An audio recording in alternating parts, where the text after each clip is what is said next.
Powerful बनाने के लिए आ रहे हैं power star Pawan Singh. Power star Pawan Singh ने बिग बॉस के घर में जाकर मचा दिया है तहलका।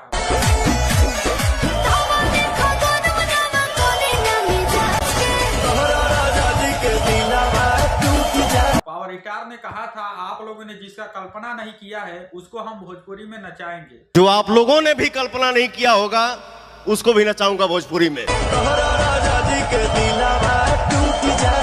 पावर स्टार पवन सिंह ने बॉलीवुड के सुपरस्टार सलमान खान को अपने गानों को नचा दिया।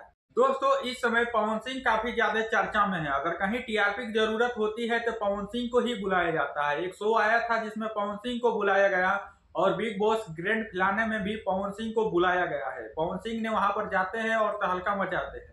पवन सिंह के लोग गाने पर झूम जाते हैं। बॉलीवुड के सुपरस्टार सलमान खान ने पवन सिंह के गाने पर झूमकर डांस किया। पवन सिंह को ऐसे ही नहीं टीआरपी किंग कहा जाता है। हिंदी में कई सारे गाने दिए हैं जो कि दबा के बजा है 800-900 मिलियन हो गया है। अभी दोस्तों बिग बॉस के घर में जाकर पवन सिंह ने एक और तहलका मचा दिया है। दोस्तों एकदम रिकॉर्ड पर रिकॉर्ड बनाते जा रहे हैं। इस साल उनके लिए बहुत खास रहा है। बाकी दोस्तों, अगर आप लोग भी पावर स्टार पवन सिंह के फैंस हैं तो उनके लिए कमेंट बॉक्स में अपनी राय जरूर दे सकते हैं। चैनल को अगर आप लोग अभी तक सब्सक्राइब नहीं किए हैं तो जल्दी से कर लीजिए। वीडियो को अगर आप लोग लाइक नहीं किए हैं तो जल्दी से वीडियो को लाइक कर दीजिए।